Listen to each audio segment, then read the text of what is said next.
Assalamualaikum warahmatullahi wabarakatuh. Kembali menyapa di dunia maya para sahabat medsos. Ya, malam ini di malam Sabtu ya, jam setengah 3 lewat ya, atau mau jam 3 ya.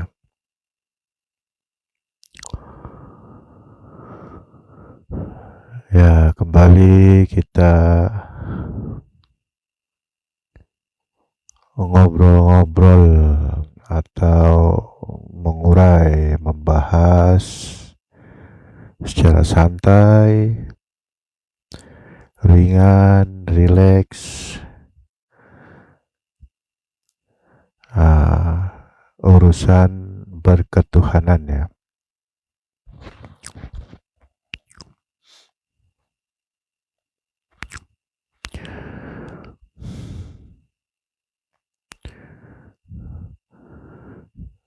Saya tadi sempat terpikirkan tuh tentang tauhid, akidah, dan tasawuf.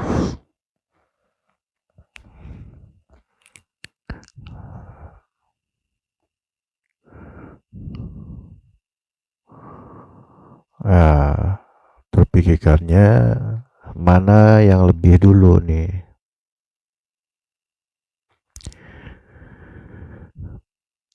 Tauhid dulu atau akidah dulu atau tasawuf dulu?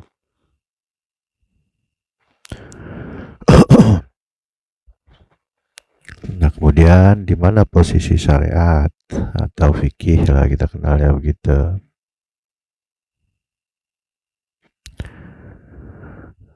Nah, dia masuk di tasawuf ya.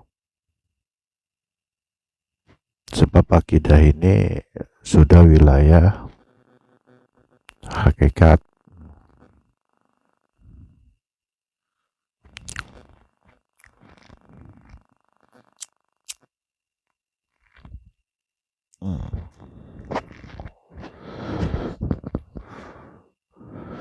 Kemudian bagaimana? Mana yang lebih dulu?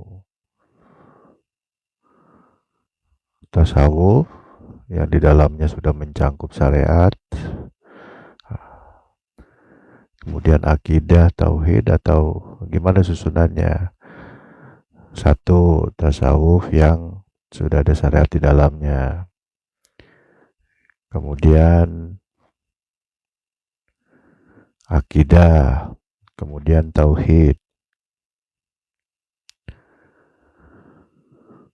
Atau tauhid dulu, kemudian berakidah, kemudian bertasawuf, dan ada syariat di dalamnya. Nah, mana yang lebih dulu tuh?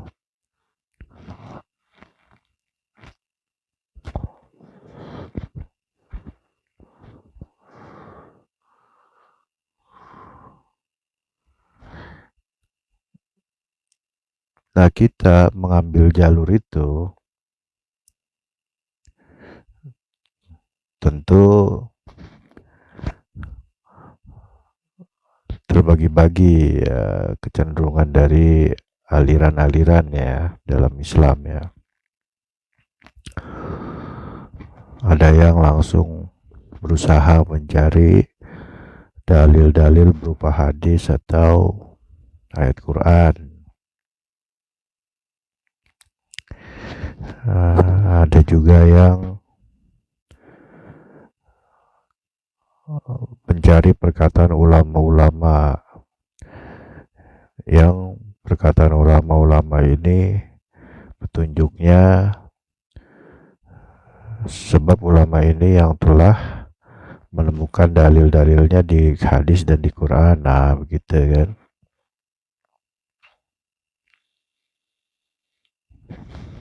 Ya, ini menarik ya.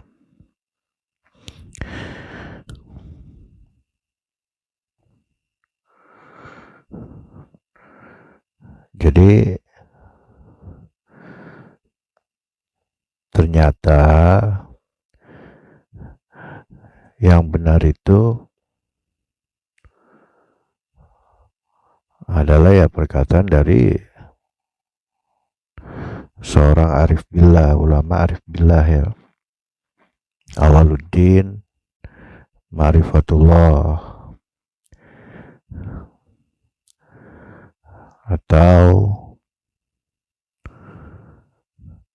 Awaluddin Ma'rifatul Ilah Bistaiqonin ya.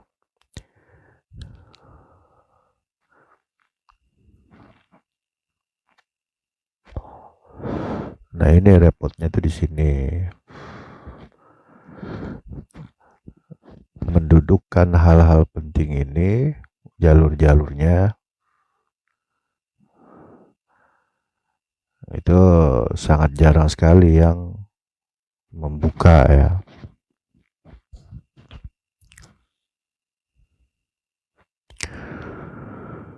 Kalau kita melihat fakta sejarah kehidupan Nabi, mulai ada syariat sholat itu setelah peristiwa Isra Mi'raj kan, dapat perintah sholat.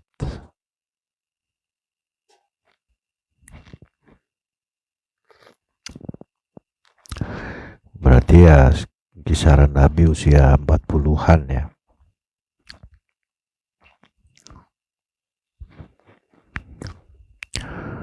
Dapat perintah sholat.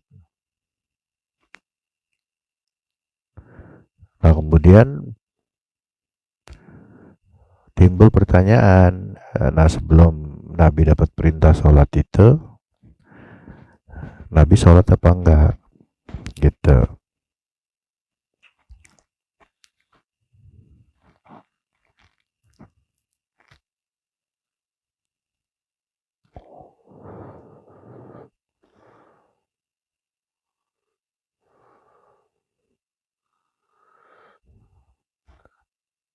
Nah, bagaimana itu? Nabi sholat apa enggak? Secara literasi, saya pribadi ya belum menemukan itu. Kalau katanya orang sih banyak.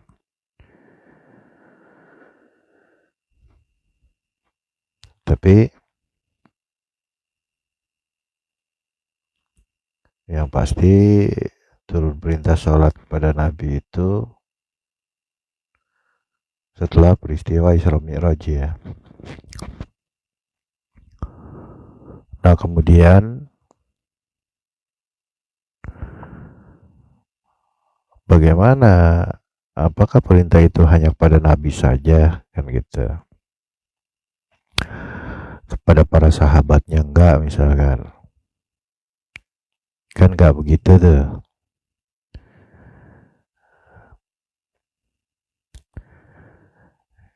Kemudian para sahabat dari di mana patokannya itu sudah melakukan dibolehkan itu melakukan sholat secara syariat.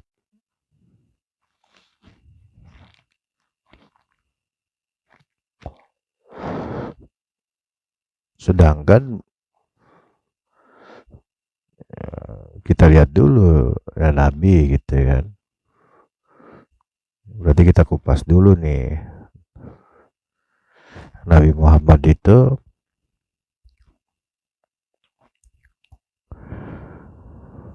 sebelum peristiwa Isra Mi'raj, apakah beliau sholat?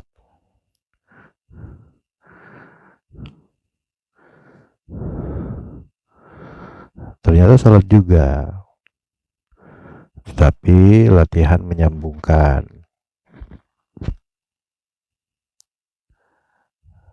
Menyambungkan apa? Spiritualnya, ketersambungan dirinya kepada Allah, pada Tuhan ya.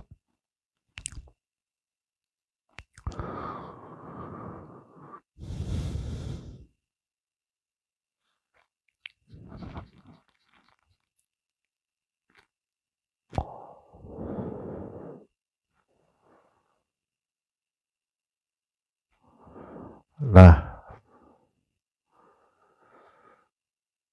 ternyata sholat syariat pun tetap menyambungkan maknanya gitu. Ya kalau dari segi bahasa kan bisa ada yang memaknai doa, sholat itu artinya doa dan lain-lain.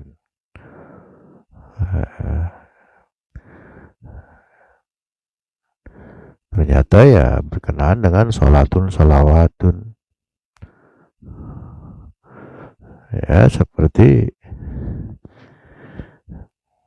innallaha malaikatahu yusholluna, menyambungkan artinya gitu.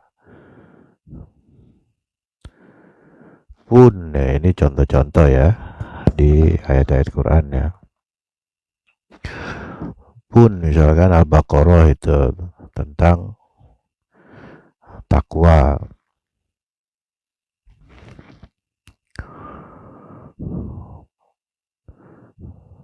Dzalika kitabul la raiba fihi hudal lil muttaqin. Siapa al-muttaqin? Alladzina yu'minuna bil ghaibi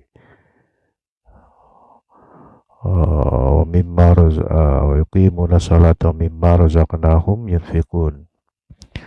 Ulaika wa ulaika humul muflihun. Gitu ya. Nah, ya.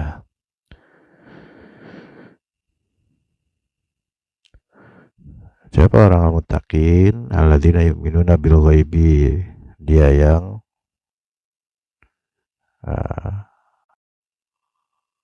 ya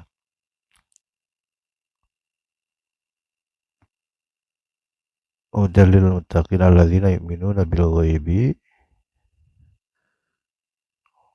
wa yuqimuna sholata mimma razaqnahum yunfiqun.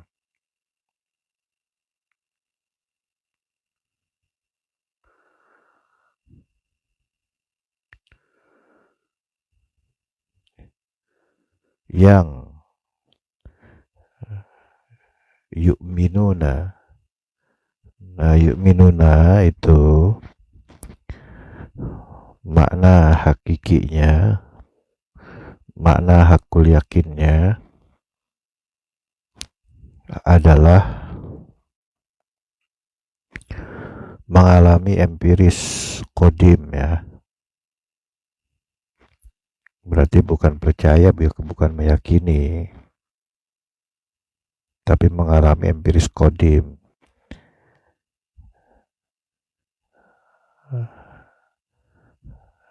Ya itu sudah, alladzina yu'minuna bil ghaibi, mengalami empiris kodim maksudnya. Mengalami sesuatu yang gaib-gaib. Gaib di sini bukan gaib klinik, tapi kodim maksudnya. Nah, bahkan kodim ini maknanya lebih substansi dari kalau tentang klinik nih kan bil ghaib. Sekarang rancu di masyarakat gaib itu maknanya klinik gitu kan.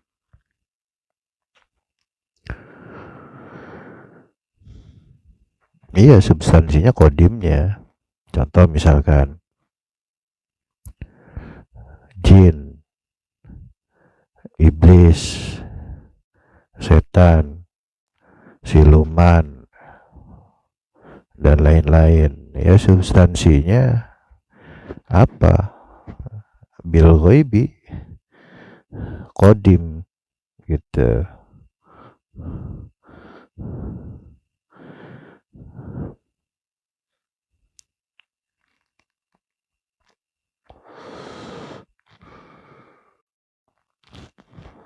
Jadi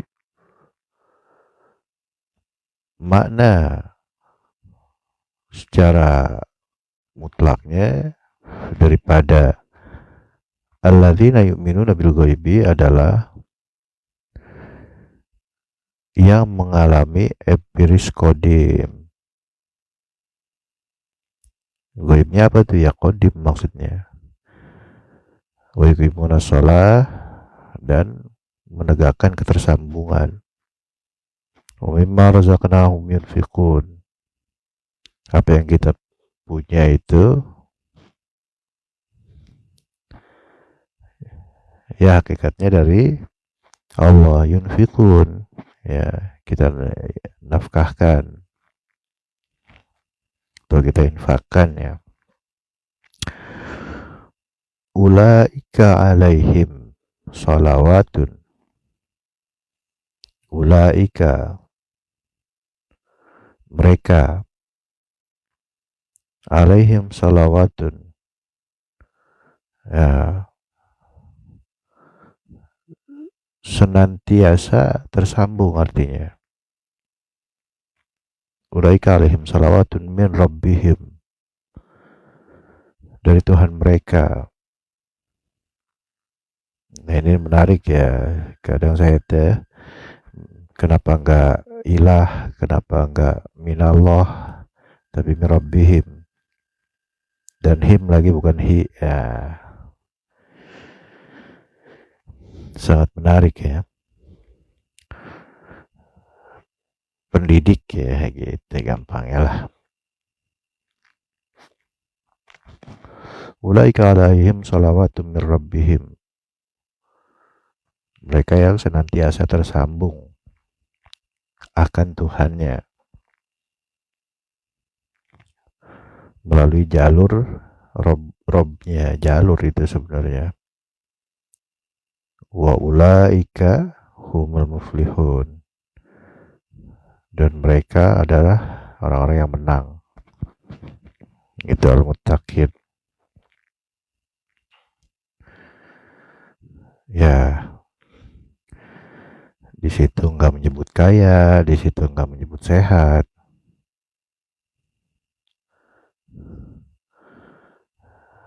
Malah yunfikun kan, meninfakkan, bersedekah gitu.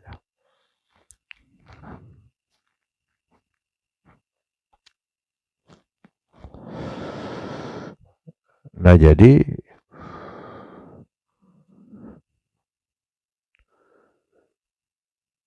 secara makna hakiki salat itu adalah menyambungkan.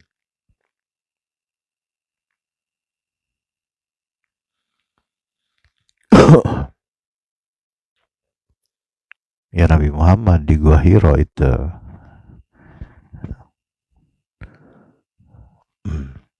sebenarnya di baiat itu, ditanamkan nur iman dan nur kitab. Nah, nur itulah ketersambungan.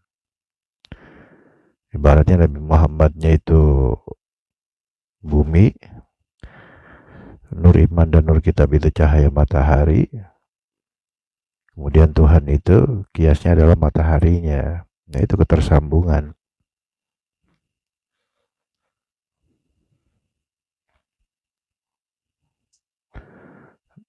Nah setelah peristiwa di Gua Hiro itu kan bukan butuh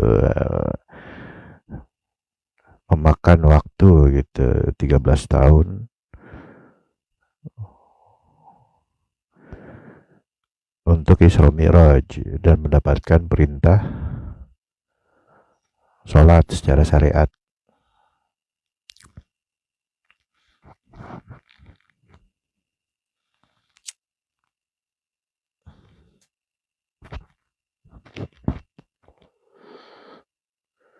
Nah berarti tersambung dulu tuh.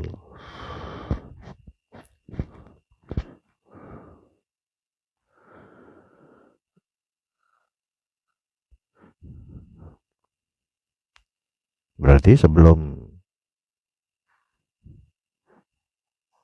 peristiwa Isra Mi'raj, Nabi itu bagaimana ibadahnya kan gitu.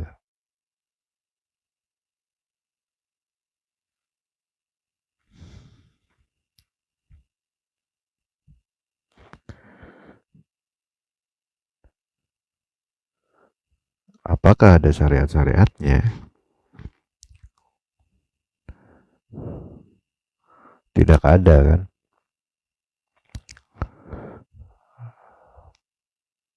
Nah, ketersambungan inilah sampai kepada Tuhan, baru ada perintah untuk menyambungkan secara gerak, yaitu salat syariat.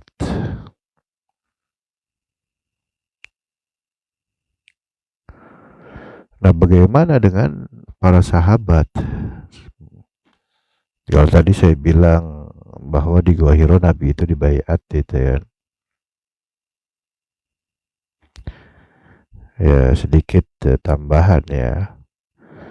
Nabi di Gua Hiro ada yang bilang tahanut, merenung apa segala macam. Enggak, itu semua itu dirangkum ya, merenung apa segala macam sebelumnya, tetapi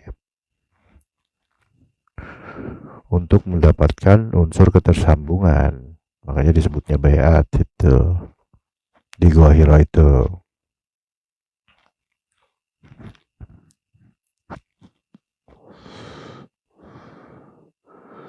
Nah, kemudian bagaimana dengan para sahabat misalkan, apalagi kita yang jauh masa aja dari Nabi kan. Kemudian zaman sesudah sahabat yang nggak ada Nabi,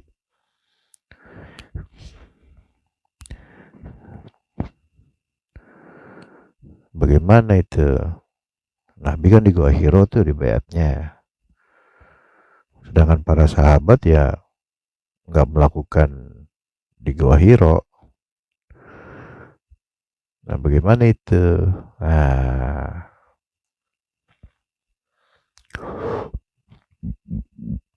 untuk mendapatkan unsur ketersambungan, sholatun ya, ketersambungan.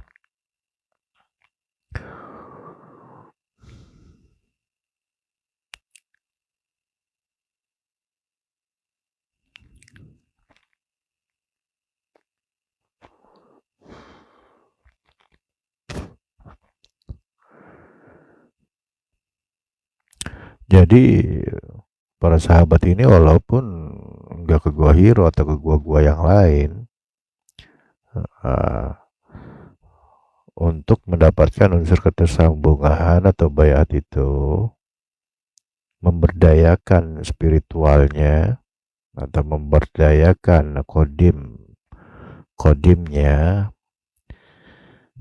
Nah,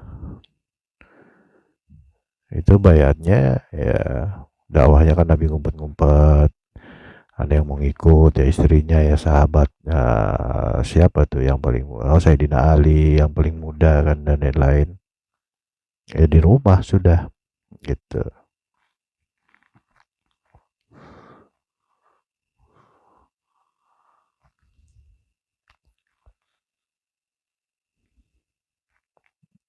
Kan kesimpulannya ketersambungan berarti harus mendapatkan unsur. Kayak kita punya HP untuk apa? Agar bisa tersambung ke orang-orang yang jauh, praktis kan gitu ya. Ya tentu saja kita beli HP dulu. Nah, beli HP, di situ sudah ada include sistem ketersambungan atau sinyal.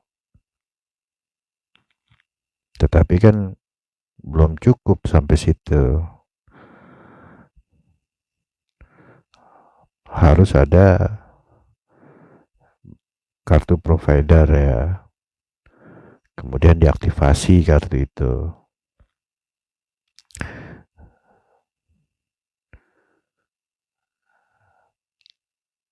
Jadi kartu ini kias akan kolbu.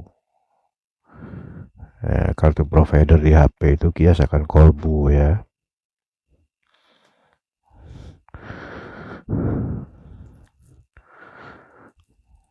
Nah, kemudian bayat itu adalah aktivasinya. Itu agar bisa tersambung dengan sinyal kan, bisa kita gunakan.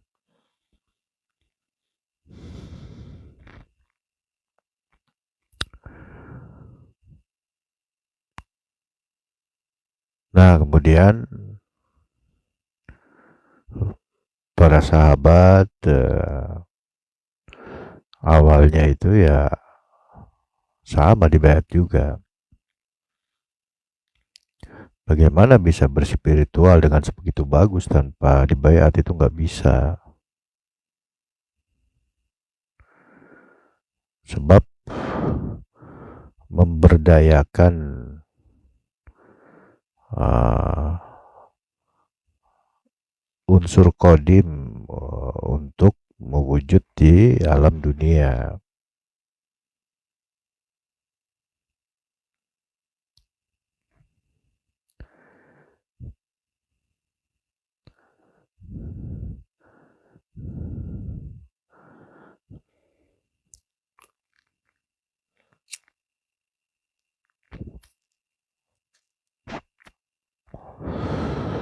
Kalau rumusnya itu dari guru saya tuh, fisika kali fisika sama dengan fisika.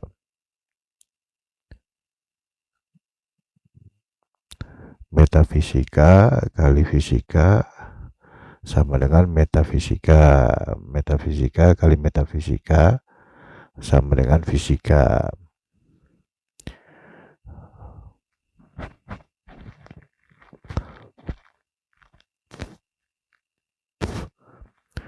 Kok bisa kalau metafisika kali metafisika sama dengan fisika? Iya, unsur kodim, kodim, kodim kita nih ketemu unsur kodim, maka akan menjadi kenyataan.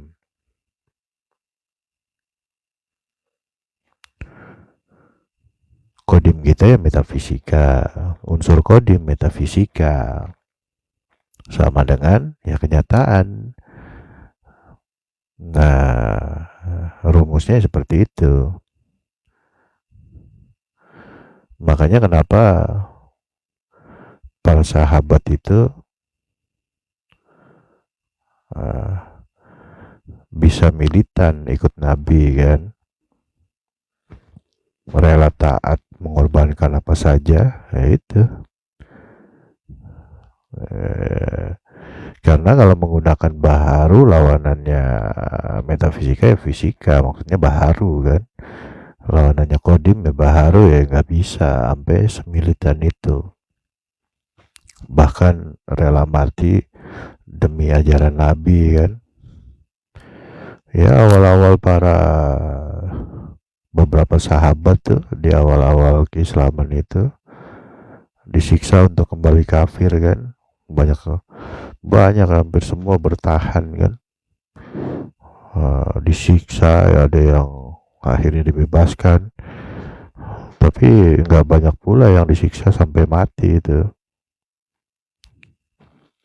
Itu kalau bukan ketemu unsur metafisika kali metafisika ya nggak mungkin mewujud kuat seperti itu gitu.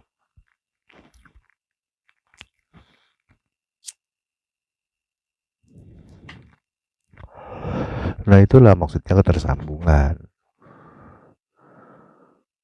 Kita ini punya unsur kodim dalam diri kita berupa ruh kan. Jiwa pun ya udah kodim kan.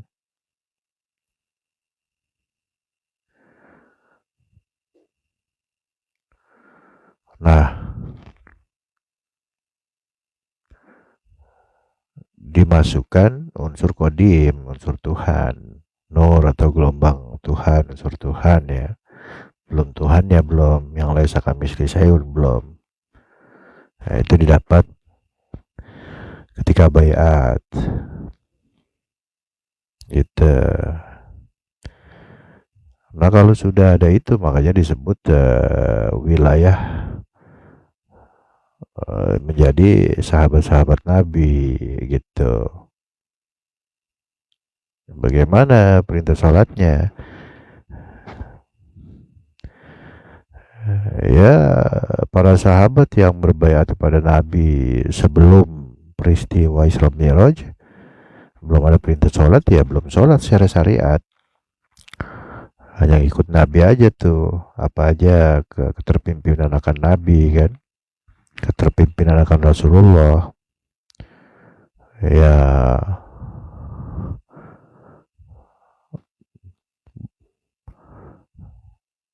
mengawal Nabi kan gitu, sampai Nabi mengalami Isra Mi'raj, dapat perintah sholat, nah baru sah ikut sholat secara syariat karena udah tersambung kan. Dan juga sahabat-sahabat yang berbaiat setelah Nabi mengalami Isra Mi'raj. Jadi bukan sesudah atau sebelum Nabi Isra Mi'rajnya, tapi patokannya itu adalah baiatnya itu. Gitu.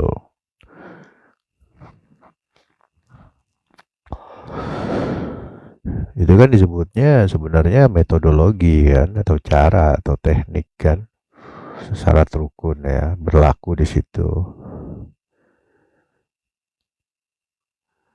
teraktivasi ya itu, sehingga teraktivasi ruhnya baru melaksanakan sholat ya nggak lalai sholatnya, tersambung gitu.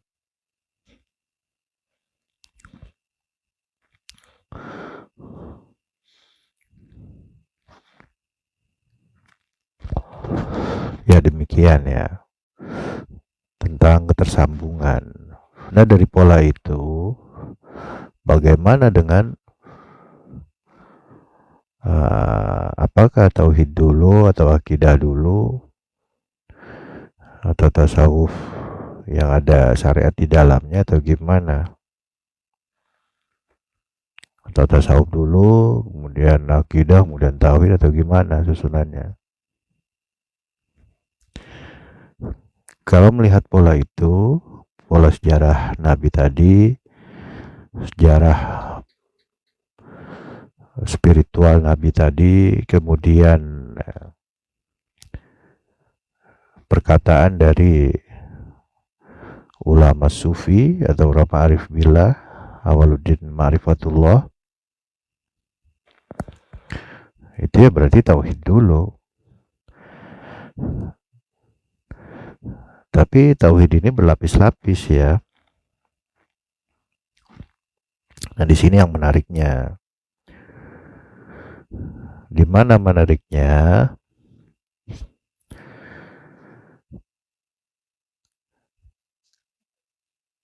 Kan dari ranah fisik atau baharu, kesadaran baharu menuju kepada kesadaran qadim. Bahkan puncaknya adalah kesadaran maha qadim ya. Itu tentu butuh waktu proses kayak Nabi tadi kan. Isra Mi'raj itu sebenarnya ya proses kesadaran qadim dan kesadaran maha qadim dari Nabi. Nabi butuh 13 tahun. Bagaimana dengan para sahabat kan gitu.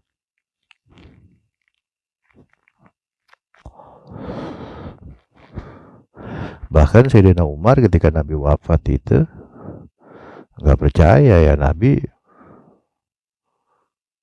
Sayyidina Umar ya dengan karakter kerasnya menghunuskan pedang. Siapa yang mengatakan Nabi wafat maka aku penggal lehernya kan gitu. Berarti kan proses kodimnya masih loading gitu. Nah, tauhid itu mulai dari mana? Mulai dari awal bayat itu ya tauhid itu. Gitu.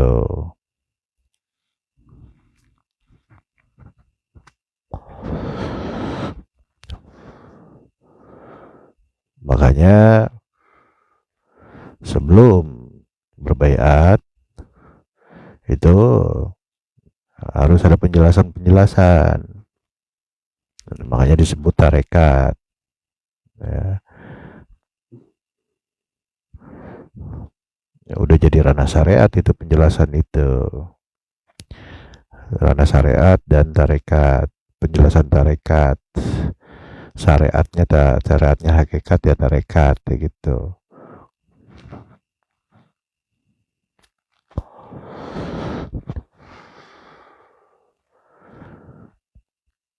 Jadi setelah ketemu bayat itu seluruh persifatan Tuhan itu adanya di alam baharu sebenarnya. Mewujudnya kan wajib mewujud tuh di alam baharu. Alam dunia ini ya, kalau di alam maha kodim emang terdefinisi kan? Enggak. Sifat itu ya pasti terdefinisi. Salah satunya apa? Wujud. Wujud itu ya terdefinisi. Masa wujud itu yang di alam maha kodim? Kan mustahil begitu pemahamannya. Nah, ini juga yang memang sejauh saya mendapatkan penjelasan belum ada yang seterang ini penjelasan kecuali dari guru saya. Seluruh persifatan termasuk wujud itu persifatan juga itu di alam baharu. Nah, makanya sudah bertauhid di situ. Tinggal loading kodimnya gitu.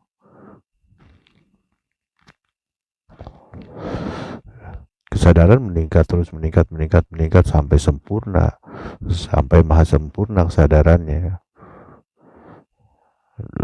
Di mana? Lewat diri manusia gitu.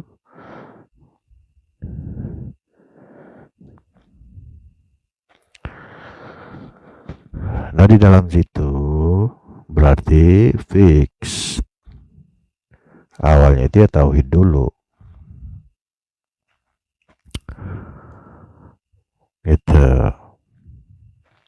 Itu kan hanya penamaan dari sebuah perjalanan atau apa kan, agar supaya memudahkan gitu.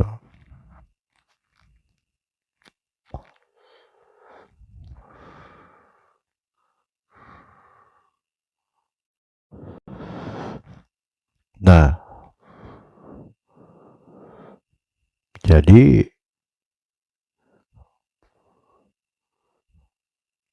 itu penamaan tauhid akidah untuk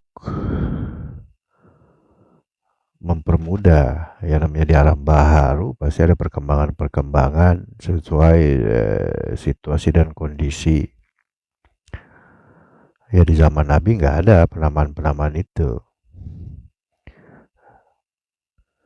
Tapi sudah mulai ada penamaan sebenarnya, cuman nggak seluas setelah zaman Nabi.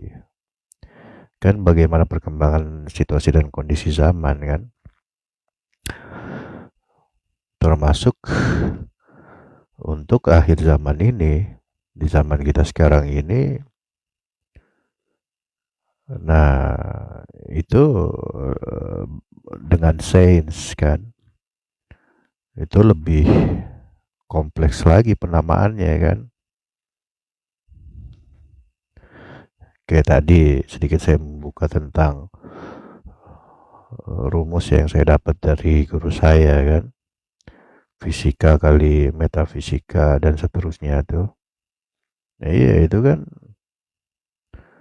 kalimat-kalimat ilmiah kan, rumusan matematik zaman Nabi nggak ada yang begitu namanya, tapi eksistensinya ada.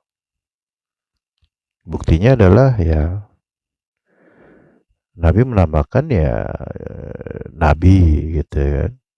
Ada istilah Rasul juga, ada itu kan penamaan. Cuman masih terbatas, nggak banyak gitu. Eksistensinya kan peran fungsinya berbeda, gitu ya kan.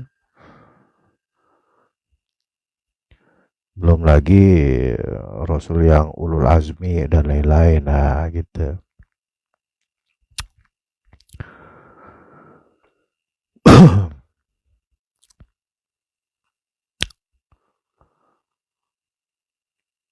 Nah, berarti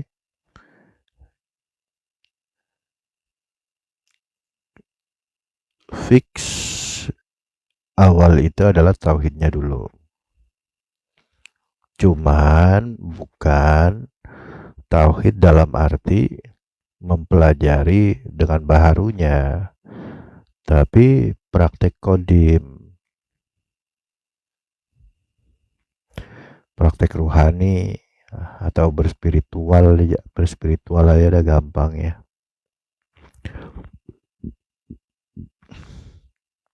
Itu pintunya melalui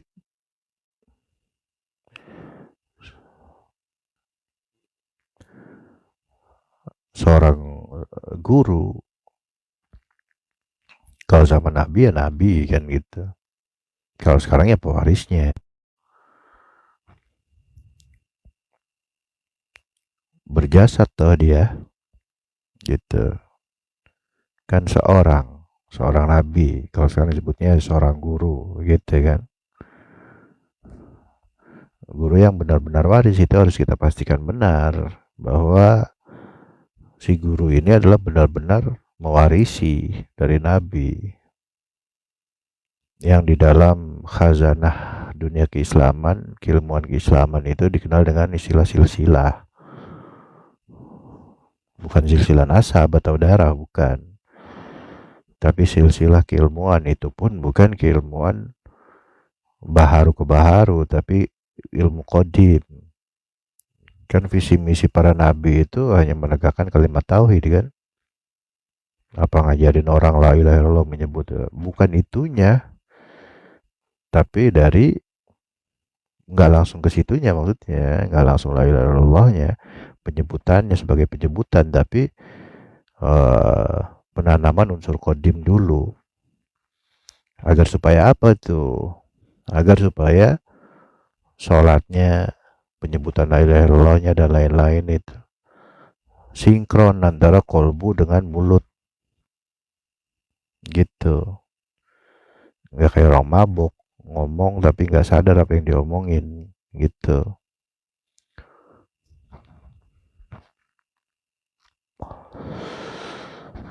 Nah, jadi fix tauhid dulu, kemudian masuk ranah akidah. Nah, memang banyak bias-bias dari mana-mana yang sudah sangat terpola belajar baharu ke baharu, lintas zaman sampai zaman kita ya. Pada akhirnya kita udah males duluan tuh untuk ribet mempelajari akidah misalkan. Padahal kalau masuk pakai pola unsur spiritual tadi itu ala Nabi mudah sebenarnya kalau dirumuskan ya, tinggal mengacu kepada rukun Islam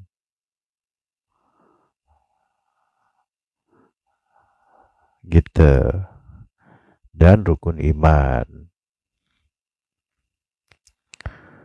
Rukun Islam praktik di alam baharu, rukun iman praktik di alam kodim. Coba kita buka, ini gampangnya langsung di situ kan, kan banyak aliran akidah segala macam. Wah udah jelimet-jelimet itu kan. Bahkan yang menjelaskan sekarang, bahkan tulisan-tulisan di kitab pun sangat tidak mewakili kan, terus gitu seolah-olah tuh. Nah, udah kita sederhanakan saja. Kita kupas saja satu-satu dari rukun Islam dan rukun iman.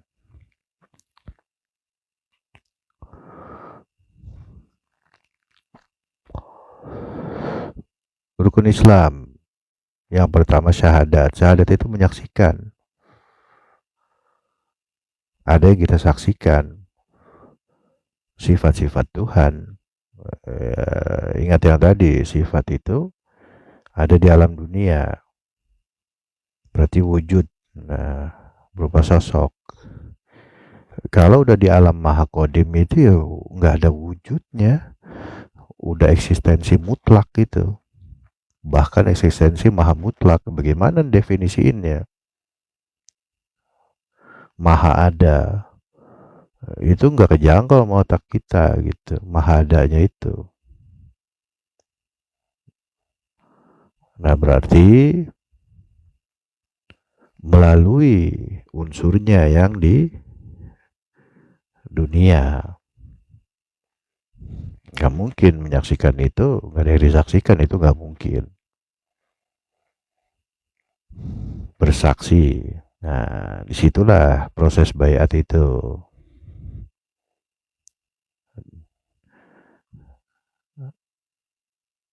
Asyhadu an la ilaha illallah wa asyhadu anna muhammadar rasulullah. Aku bersaksi tiada Tuhan selain Allah dan Muhammad utusan Allah.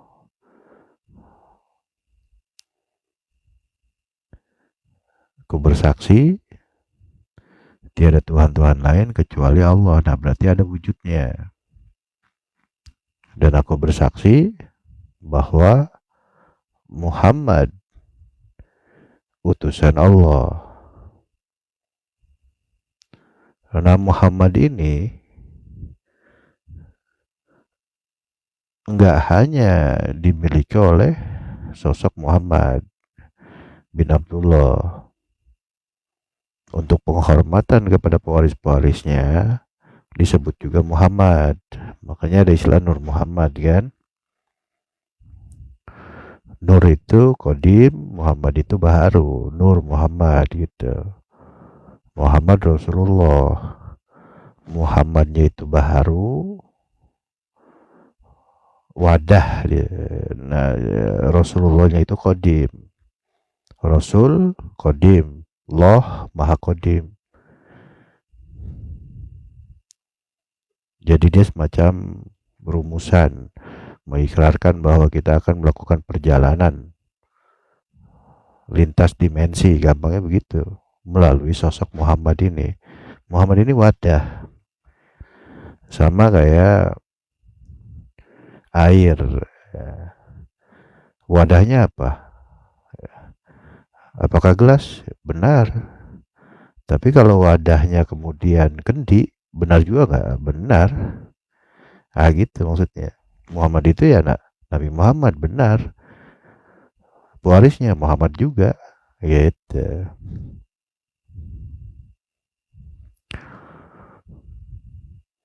Tapi nggak populer yang kayak begini, kan? Makanya kan di Quran itu Nabi Isa mengisyaratkan tentang akan hadirnya Nabi setelahnya kan. Ismuhu Ahmad, bukan Ismuhu Muhammad kan. Gitu. Isim tafdil.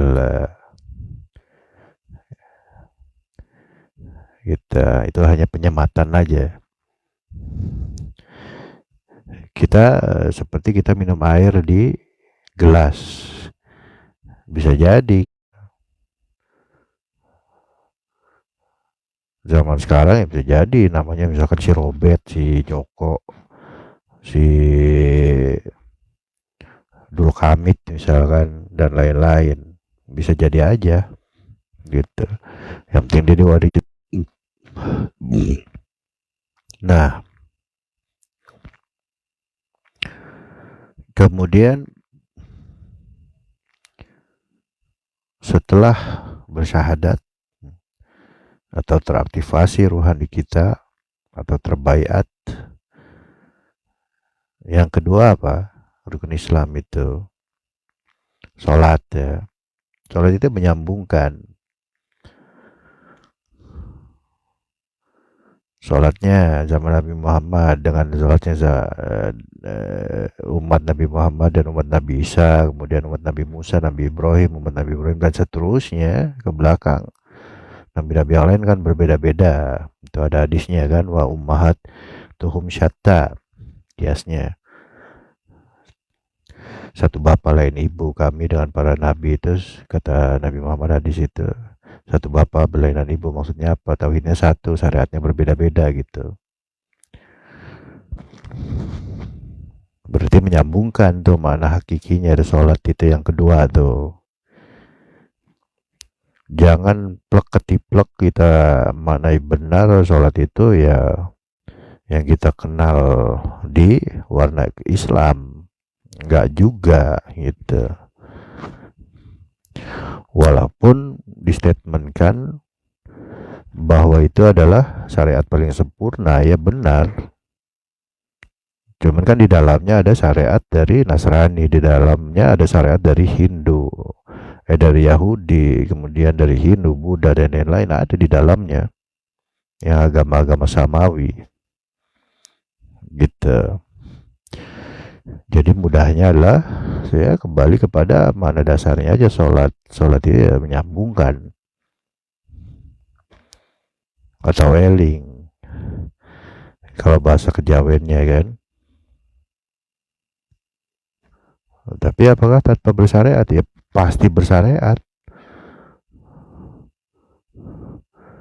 Nggak akan ada ma'rifat jika tanpa lewat syariat, itu mustahil.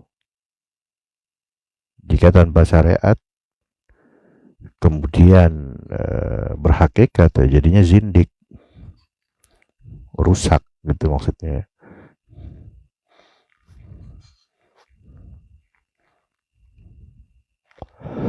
Bukan hakikat yang ultra, malah infra, itu maksudnya. Bersyariat kepada yang sesuai dengan zamannya masing-masing. Nah, kemudian setelah sholat apa? Zakat. Ya rela berkorban nih berarti. Berupa harta.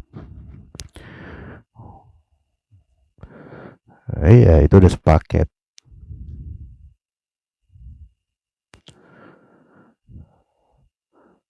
Kalau nggak punya harta bagaimana? Termasuk harta kita ya tenaga, pikiran. Kita curahkan di sistem waris ini gitu. Kemudian ada puasa.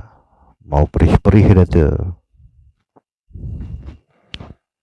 Yang keempat ya puasa ya. Prihatin segala macam, filosofisnya kan itu tuh. Tujuannya agar supaya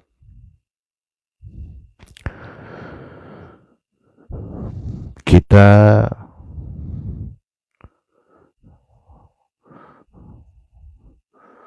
berproses di dalam sistem itu loading kodim. Prosesnya itu perih-perih itu teraktivasi, menyambungkan perih-perih ya, dengan mengeluarkan, mengerahkan harta, tenaga, pikiran. Kemudian pasti perih karena lapar ya, disimbolkan dengan puasa kan gitu. Menahan diri ya di puasa kan.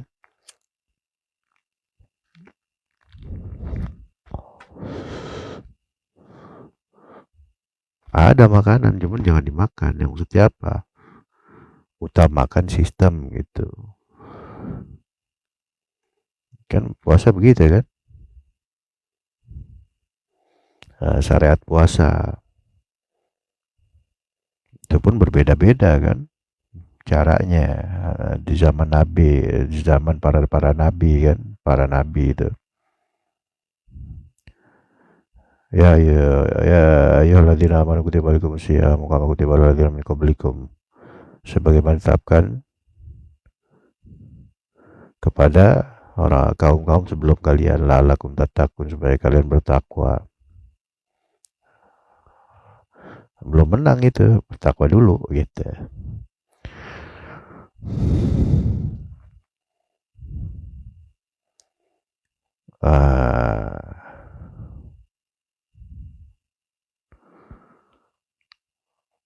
Caranya berbeda-beda.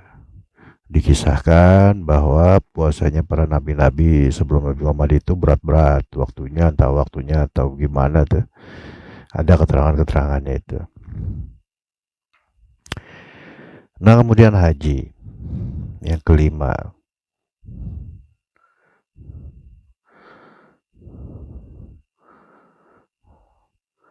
Ya, haji itu puncaknya adalah wukuf.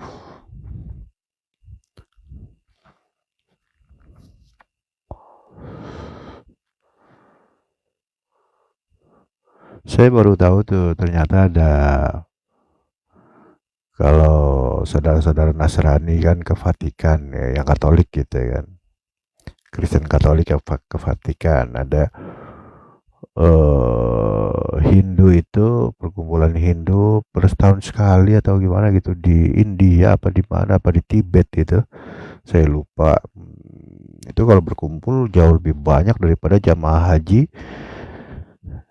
di Mekah itu gitu. Nah, versi lawas-lawasnya yang versi syariat nabi-nabi sebelumnya kan, ya Hindu, ya kemudian Kristen, kemudian Islam. Semua puncaknya itu dari perkumpulan itu adalah wukufnya itu terhenti. Wukuf itu terhenti di apa maksudnya? Waqafa kan berhenti kan, artinya wukuf. Itu udah mulai masuk portal tuh ke alam qadim, dari kesadaran baharu masuk ke kesadaran qadim melalui ritual-ritual seperti tadi itu: sholat, zakat, puasa, haji.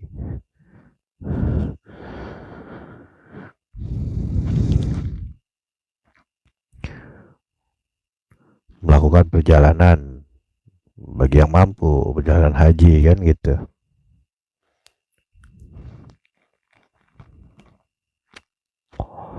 Kesimpulannya di wukufnya.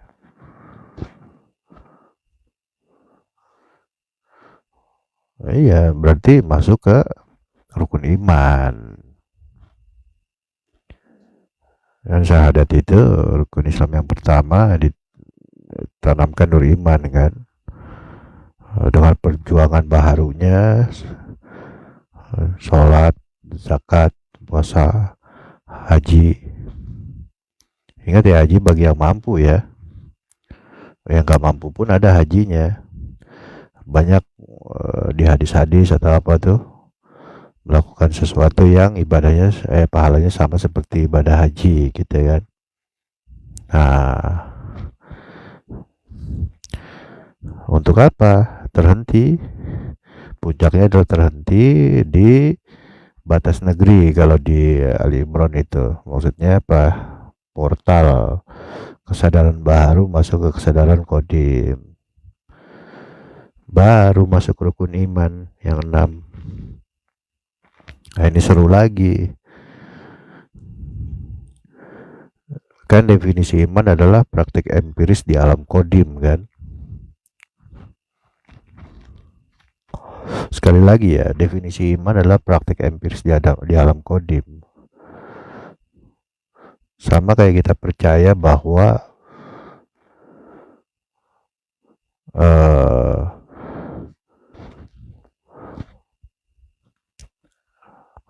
makan apa yang populer, makan pizza enak, kita percaya. Tapi bukan percaya itu bukan iman itu. Iman itu adalah yang beneran makan pizza, mengalami empiris kodim gitu. Oh bener enak, enaknya seperti apa detail-detailnya kan? Ah, bisa jadi enaknya di mulut tiap orang beda-beda. 10 orang makan pizza nih, pizza yang sama. Definisi enaknya bisa berbeda-beda itu. Sesuai dengan situasi dan kondisi latar belakang dari kesehatan lidah, kesehatan perut, dan lain-lain. Oke ya. Rukun iman ada 6.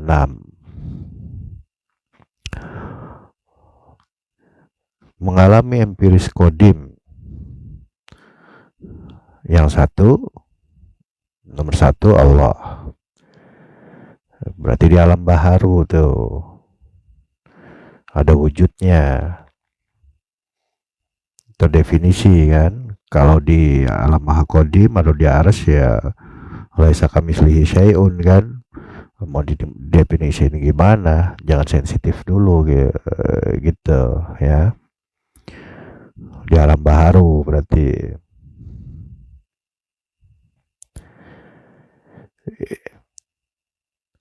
Nah kemudian yang kedua, mengalami empiris kodim yang kedua,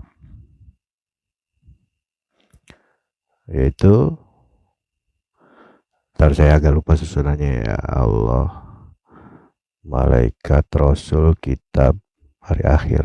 Malaikat dulu, malaikat. Wah, Allah aja ada wujudnya di alam dunia ya, apalagi malaikat gitu ya. Beriman kepada malaikat-malaikat Allah, mengalami empiris kodim malaikat-malaikat Allah ya, mudah aja berarti kebaikan-kebaikan dan keburukan-keburukan yang menimpa yang sifatnya eksekusi di alam dunia itu adalah eksistensi dari malaikat-malaikat Allah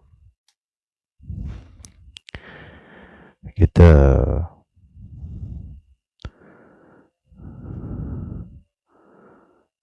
Malaikat penjaga, malaikat pencatat, malaikat menurunkan hujan dan lain-lain kan. Ya perwujudannya bisa jadi bukan hanya manusia gitu. Oke. Agak mudah ya dipahamin ya. Kemudian yang ketiga, mengalami empiris kodim para rasul kan. La nufarriqu baina ahadim mir rusulih, ya, di Quran ada tuh, tidak ada perbedaan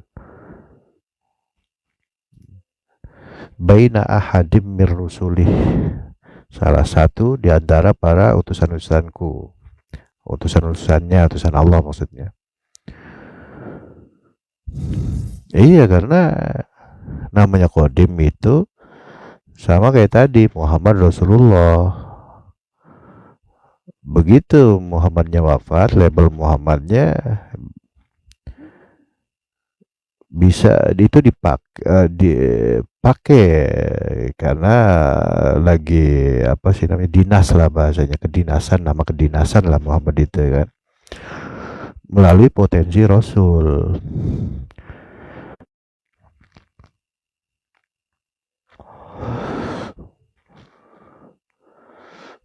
Misalkan tukang sapu diusul sama presiden, bawa surat ke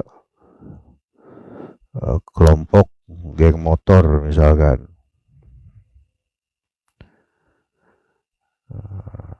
Ya, kalau geng motor ini menggigil ketakutan, bukan sama tukang sapunya, siapa yang ngutusnya gitu kan. Contohnya begitu.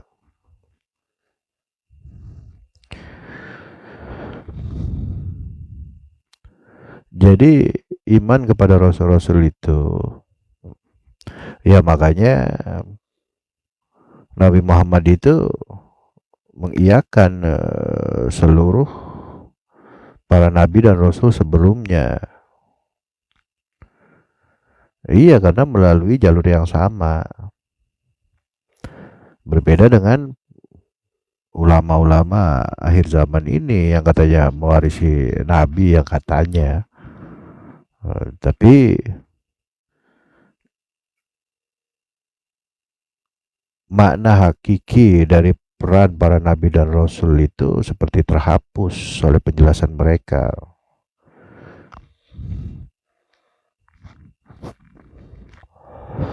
Bagaimana bisa mempraktekkan ayat la nufarriqu baina ahadim mir rusulih wa qalu sami'na wa ata'na ghufranaka rabbana wa ilaikal masir wa ilaikal masir. Nggak mungkin terpraktekkan itu di alam kodim, terpraktekannya ya alam iman kan, mempraktekkan empiris, terpraktekkan empiris kodim kan iman itu. Iya, rasul-rasul hakikatnya satu. Berarti yang ada di dalam diri Nabi Adam dan ada di dalam diri Nabi Muhammad dan ada di dalam pewaris dari Nabi Adam dan Nabi Muhammad di zaman ini isinya semua sama gitu loh maksudnya.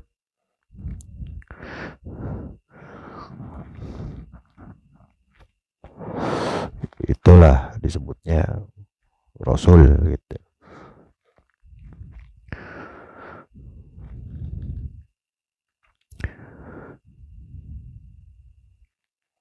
Ya sama kayak presiden hari ini ngutus tukang sapu ke mana misalkan, besok ngutus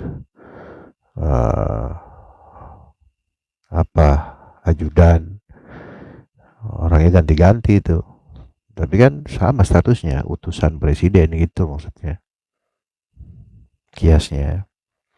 Nah itu rusuli, utusannya dia juga, tapi yang diutus beda-beda orangnya, tapi kan sama-sama potensi utusan gitu.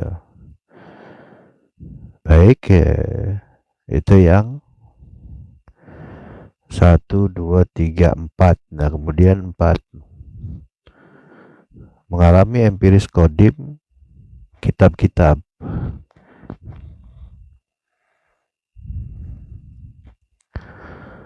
Apa nih maksudnya kitab-kitab nih?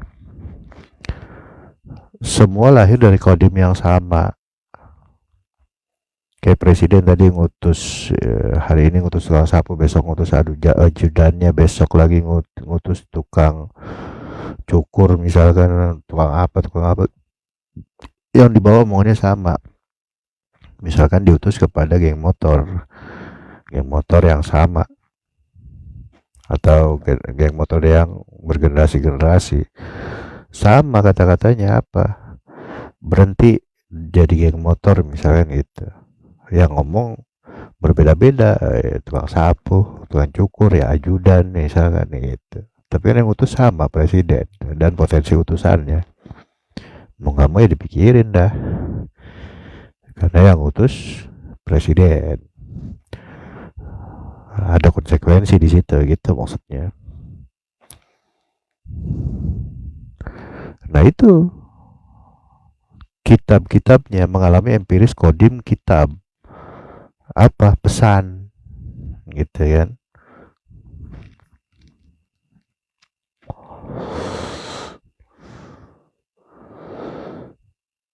Bibit dari seluruh, kita sebut aja bibit dari seluruh kitab-kitab samawi itu, baik suhuf atau udah berupa mushaf,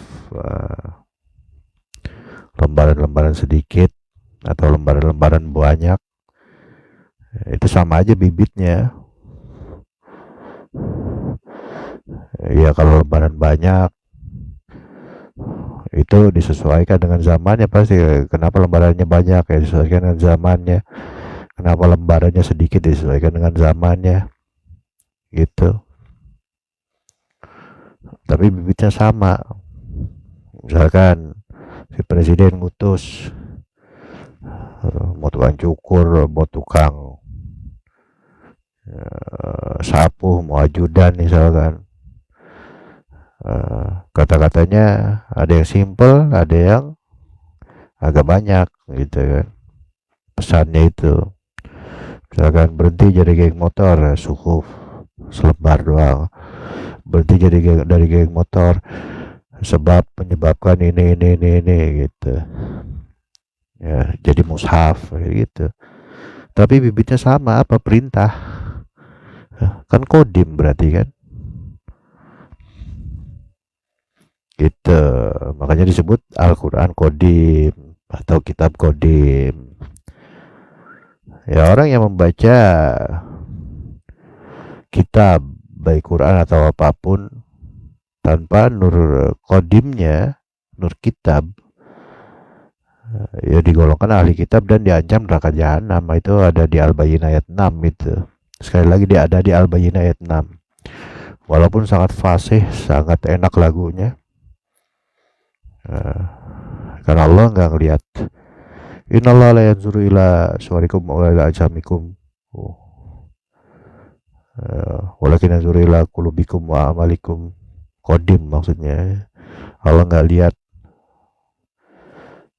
prejengan ya.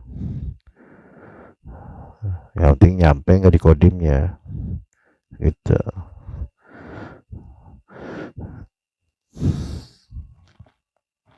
Ya seperti itu tentang itu yang keempat ya. Kemudian yang kelima, mengalami empiris kodim dari hari akhir. Iman kepada hari akhir berarti mengalami empiris kodim hari akhir atau hari lain. Maksudnya apa? Masuk kepada portal-portal dimensional alam-alam kodim. Itu kan ada portal-portalnya tuh. Itu pasti ada akhirnya dulu. Gampangnya kita di rumah nih. Ada pintu rumah, ada pintu kamar, ada pintu kamar mandi. Gitu. Pintu-pintu ini kita sebut aja portal. Kalau kita dari luar rumah masuk ke dalam rumah, itu nggak mungkin yang kita buka adalah pintu kamar. Pasti pintu rumah dulu. Atau kita buka jendela misalkan. Walaupun sama-sama lobang, pintu lobang, jendela lobang. Tapi kita lewat jendela, bisa aja. Cuman jadi aneh. Gitu, bisa masuk portal. Cuman bisa dikemplang misalkan. Diomelin sama bini ya gitu. Diceramain sama anak misalkan. Atau ya kalau anak yang lewat jendela diomelin sama orang tuanya kan gitu. Maksudnya apa ya? Itu kias kan, belajar kodim kok pakai cara baharu. Ditendang keluar, nggak mungkin bisa gitu. Nah itu kias kan jin mengintip-ngintip obrolan langit maka hujani dengan panah api gitu kan. Iya, portalnya pintu. Jadi ya kita dudukan dulu definisi dari hari akhir. Hari akhir itu apa? Kiamat ya, bener. Cuman apakah dengan definisi kehancuran total ini belum ke situ? Tapi melewati batas-batas portal itulah disebutnya hari akhir. Hari akhir bagi kita posisi di luar rumah, mana ya pintu. Buka pintu masuk ke dalam. Nah, selesai berarti posisi kita di luar rumah. hari akhir kita di luar itu hilang udah. Kita sudah berada dalam rumah atau berada dalam dimensi kodim yang baru. Kan sabah samawat kan, 7 lapis langit tuh. Atau 7 lapis kesadaran atau apalah sebutannya.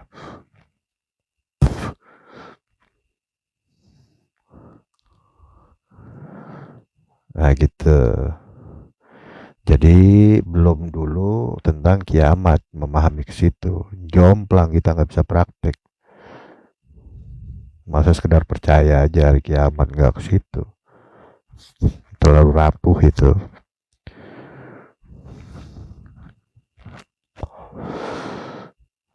Loading kodim, loading kita posisi di alam kodim itu mau nggak mau kan loading tuh, terus melakukan perjalanan sama kayak kita dari luar rumah ke dalam rumah. Ya, sudah dalam rumah mau ke kamar ya lewat pintu kamar, kemudian mau ke kamar mandi lewat pintu kamar mandi, kan gitu kan. Semua itu ada eksistensinya gitu pada diri.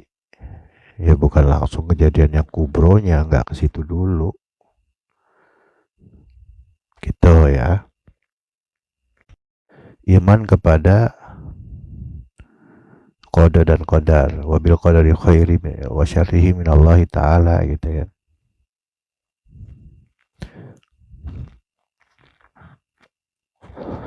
Mengalami empiris kodim, ketetapan baik dan buruk.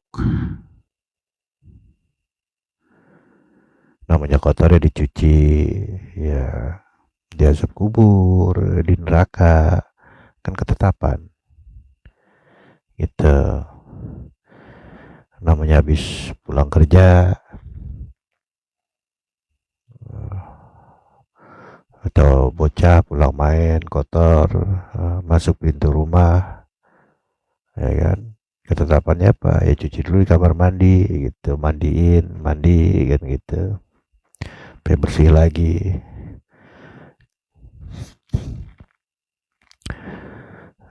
Iya kan, bersihan kan.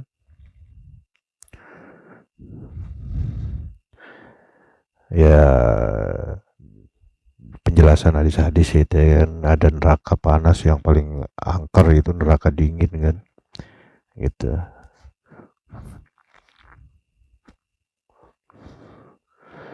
Itu semua dialami empiris kodim. Empiris kodim itu ya akhirat maksudnya.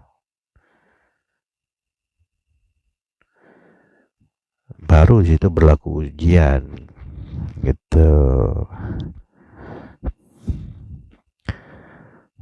Ya, ketetapan baik dan buruk, takdir gitu kan.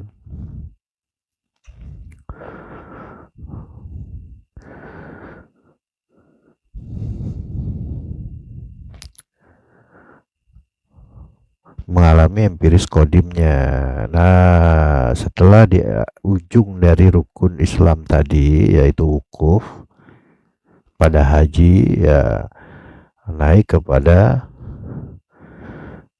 iman, praktek kodim, bertemu Allah yang wujud. Nah, sudah berkesadaran ruhani tingkat pertama, gampangnya begitu. Terus meningkat tingkat kedua, tingkat ketiga, dan seterusnya. Nah itu semua berlaku di situ. Mengalami empiris kodim dari mulai Allah, malaikat-malaikat, rasul-rasul, kitab-kitab, kitab-kitab lo para rasul dulu lah gitu kan, waktu bi warusulihi. Kemudian yang kelima hari akhir, kemudian ketetapan baik dan buruk. Nah itu rangkaian-rangkaian yang ada di alam kodim, bukan tingkatan tapi rangkaian ya, seperti itu. Nah sudah lengkap di situ ya, nggak bingung lagi dengan jika imannya itu dengan makna hakiki berupa praktek empiris kodim, maka nggak terjebak lagi kita di pemahaman-pemahaman akidah yang kita tangkap secara baharu. Udah nggak bingung lagi sudah gitu.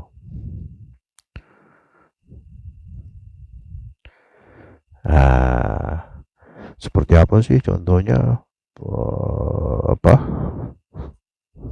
aliran akidah itu?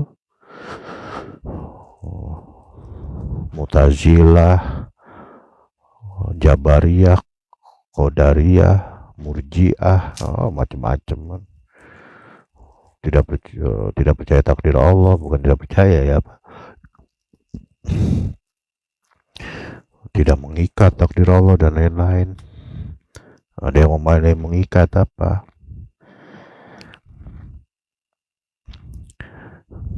Iya, sama kayak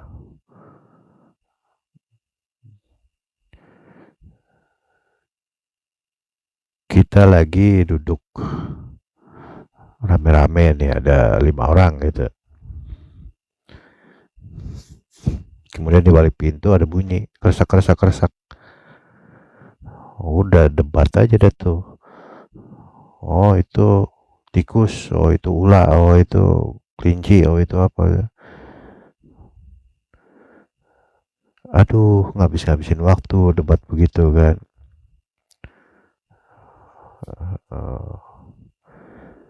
Ya sudah, tinggal lihat aja di balik pintu itu apa. Oh ternyata kucing gitu misalkan.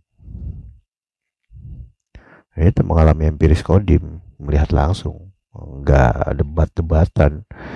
Jika terjebak di pola belajar baru ya udah, ini debat-debatan aja tuh. Makanya banyak aliran akidah kan, masalahnya ngalamin empiris kodimnya enggak gitu, dan nggak bakal ngalamin empiris kodimnya tanpa melewati rukun Islam.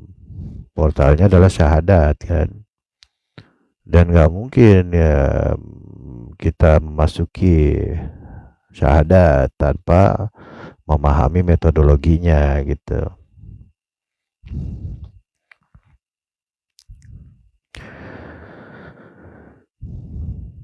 Jadi kesimpulannya, tauhid dulu, baru terikat oleh pemahaman di alam kodim. Kita sebut akidah. Tentu tidak terdefinisi ya. Memahami alam kodim ya dengan unsur kodim kita, bukan unsur baru kita ya, bukan otak kita, sekali lagi begitu. Nah kemudian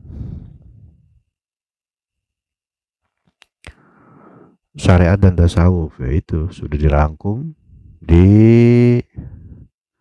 rukun Islam tadi ya. Ya sedikit tentang syariat pun udah kan gitu. Sedikit tentang tasawuf ya, itu hanya peristilahan untuk suatu komunitas atau suatu ajaran kan gitu kan, kesucian apa gitu kan. Kesimpulannya di akhlak, peristilahan tasawuf itu ya, setahu saya, sependek pengetahuan saya, belum pernah ada tuh gitu. Berhubung populer ya sudah, tasawuf itu apa,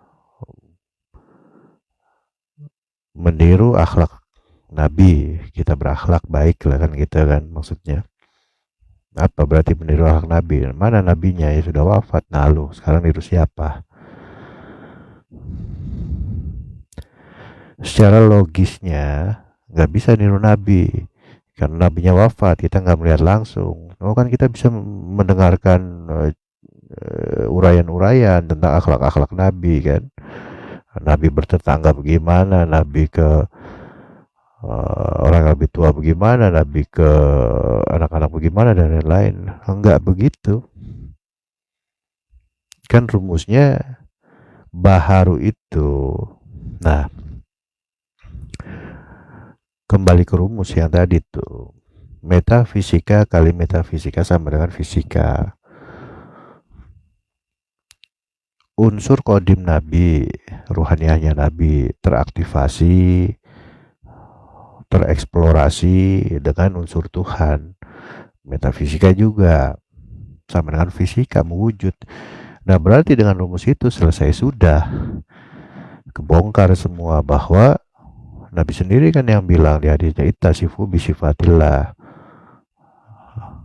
Takhallaku bi akhlaqillah, ada juga yang begitu kan. Iya, itu namanya udah tajalli Tuhan itu sendiri. Di ayat Qur'annya kan wa ma ramaita idz ramaita walakinallaha rama wa ma qatalahum walakinallaha qatalahum kan gitu-gitu tuh. Ya gitu, di alam baharu kita lihat ya ketika perang itu para sahabat Nabi, kemudian Nabi kan para sahabat yang membunuh itu tangan sahabat lagi. Ya Allah menandaskan di Quran itu bukan hakikatnya Allah yang membunuh. Itu maksudnya. Itu nggak bisa kita pahami kalau kita nggak masuk dimensi kodimnya. Cuma yakin-yakin doang, rapuh sekali itu.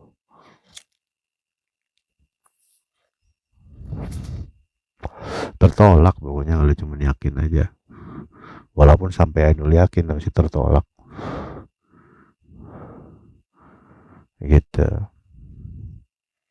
Mengalami empiris kodim secara hakul yakin berarti. Nah, itu baru yang Allah terima.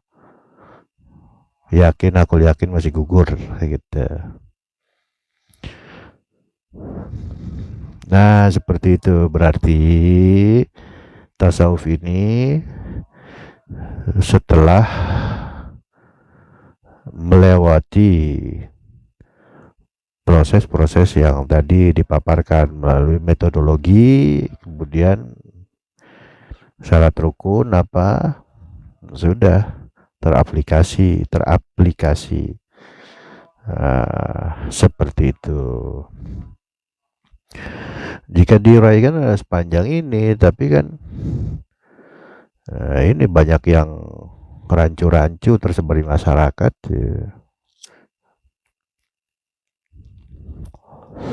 Makanya guru saya turun gunung dan juga memerintahkan kepada murid-muridnya untuk menyampaikan